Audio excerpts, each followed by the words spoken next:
If you're enjoying this Med Prep to Go Step 1 podcast, you can now get the content along with the content of the Crush Step 1 podcast ad-free in one bundle. Just go to medprep2go.com and find our new subscription podcast called Med Prep to Go Step 1 Bundle.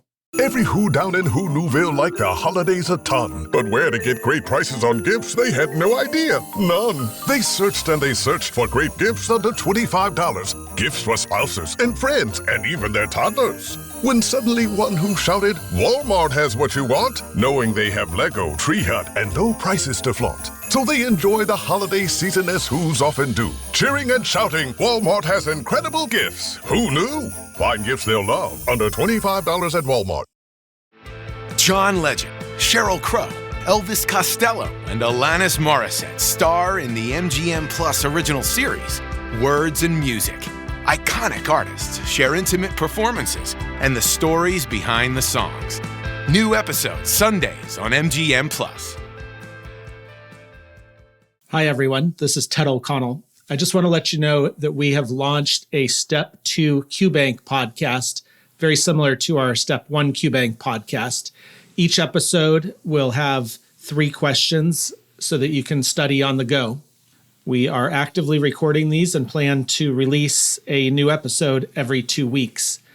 We're also launching a premium podcast bundle that will include ad-free access to USMLE Step 2 Secrets podcast, as well as early and ad-free access to all of our episodes from the Step 2 QBank podcast. So please go over to our website at medprep2go.com and check these out, or you can access them wherever you get your podcasts. Thanks so much.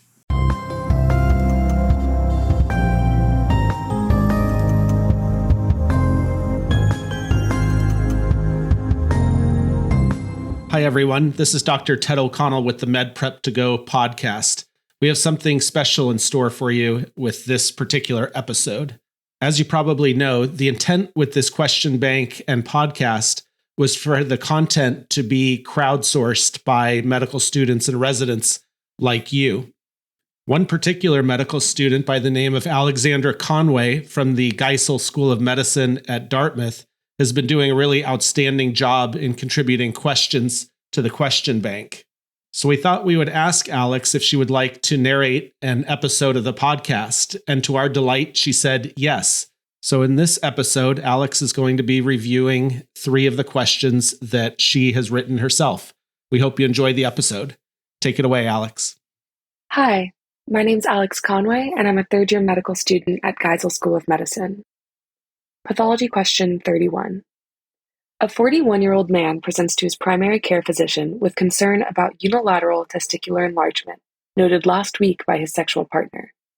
He feels well, has an unremarkable past medical history, and does not take any medications.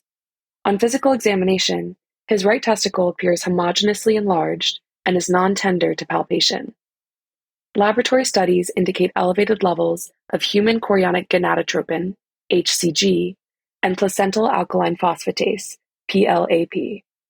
Alpha-fetoprotein, AFP, is within normal limits. Which of the following reflects the most likely histological appearance of this patient's right testis? A. Crowded cells with areas of hemorrhage and necrosis. B. Hyalinized stroma with psammoma bodies. C. Large cells with a fried egg appearance. D. Large cells with eosinophilic crystals. Or E. Nests of transitional-like epithelium. The correct answer is C. Large cells with a fried egg appearance. The patient is likely presenting with a seminoma, the most common germ cell tumors in males. Approximately half of all testicular germ cell tumors. The average age at presentation is approximately 40 years old, which is 10 years older than for testicular non-seminomatous germ cell tumors.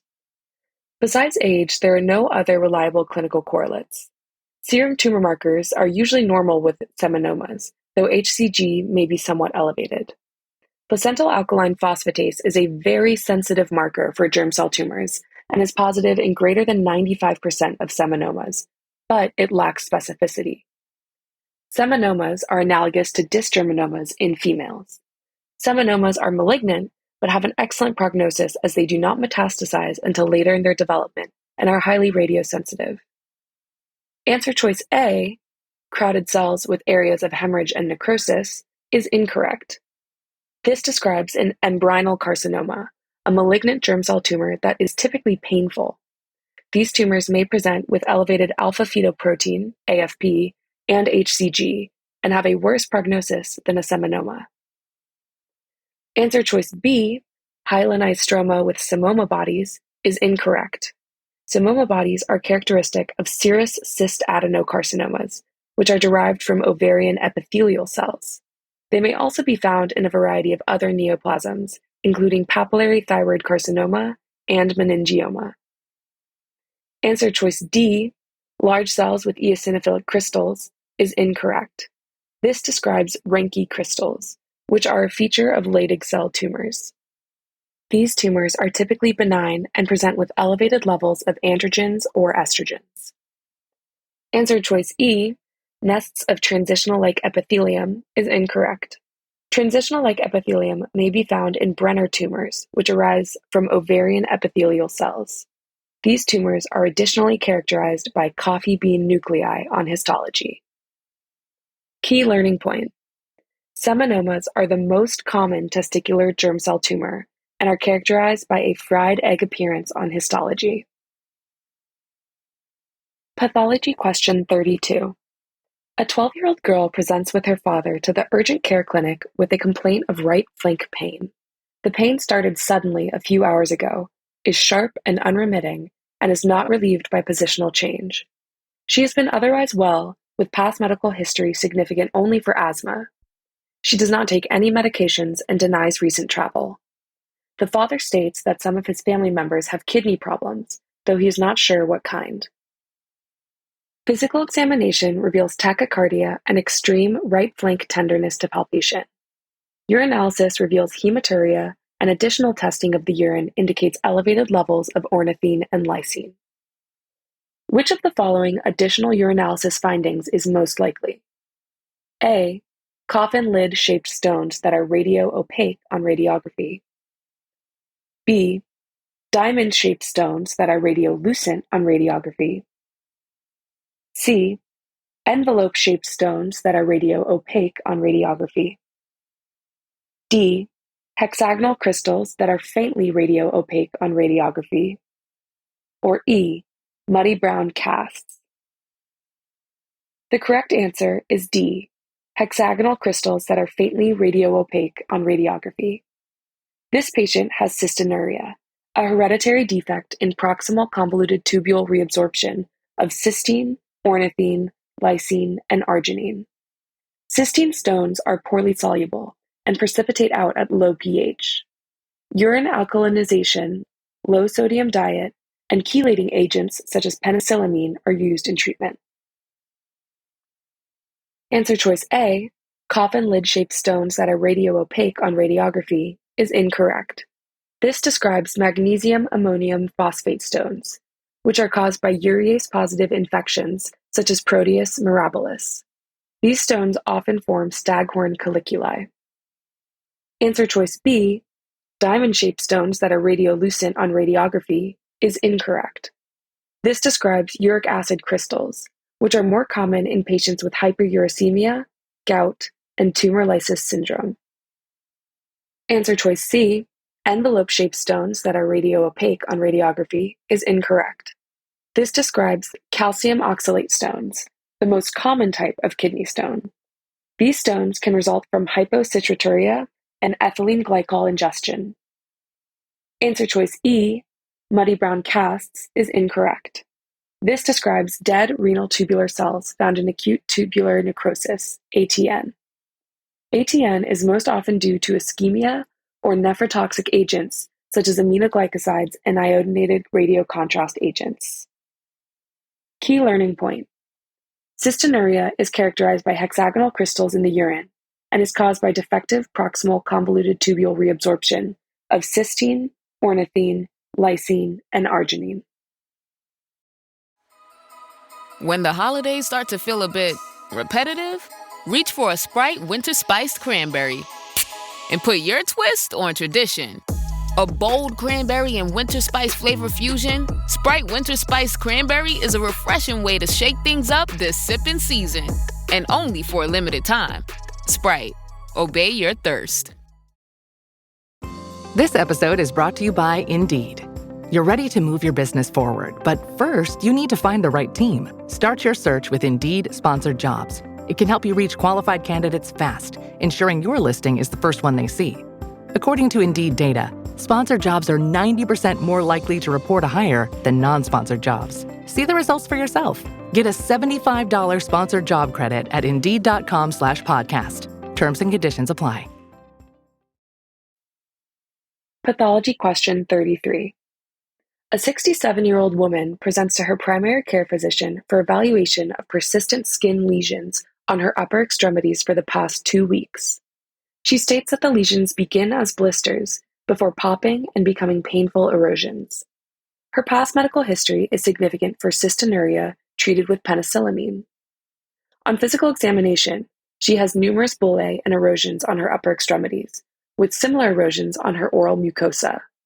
The bullae are Nikolsky sign positive. Which of the following best describes the most likely histologic appearance of this patient's lesions? A. Acantholysis with tombstoming of basal keratinocytes. B. Acanthosis with hyperkeratosis with koilocytic nuclear change. C. Acanthosis with persistence of nuclei in the stratum corneum. D. Nests of basal cells with peripheral palisading. Or E. Thickening of the stratum spinosum. The correct answer is A. Acantholysis with tombstoning of basal keratinocytes. This patient is presenting with pemphigus vulgaris, an autoimmune bullous condition caused by IgG antibodies directed at desmosomes. Mucosal involvement and a positive Nikolsky sign, lateral expansion of bullae upon gentle pressure, distinguish this condition from bullous pemphigoid. Pemphigus vulgaris is often idiopathic, but may be drug-induced. Penicillamine, used to treat cystinuria, is a common offending agent. Answer choice B, acanthosis and hyperkeratosis with koilocytic nuclear change, is incorrect. This describes verrucae, which are caused by infection with human papillomavirus, HPV. These lesions have a warty appearance and present as raised, rough papules. Answer choice C, acanthosis with persistence of nuclei in the stratum corneum, is incorrect. This describes psoriasis, which typically presents as silvery scaling on extensor surfaces. Answer choice D, nests of basal cells with peripheral palisading, is incorrect. This describes basal cell carcinoma, BCC, which is the most common human malignancy. Basal cell carcinoma typically presents on sun-exposed areas as a pearly nodule with rolled edges, central ulceration, and telangiectasias. Answer choice E, thickening of the stratum spinosum, is incorrect. This describes the changes associated with acanthosis nigricans, which is commonly seen in diabetes mellitus or as a sign of gastric malignancy. Key learning point. Pemphigus vulgaris is a type 2 hypersensitivity reaction characterized by autoantibodies against desmosomes, leading to flaccid bullae on physical exam and acantholysis on histology.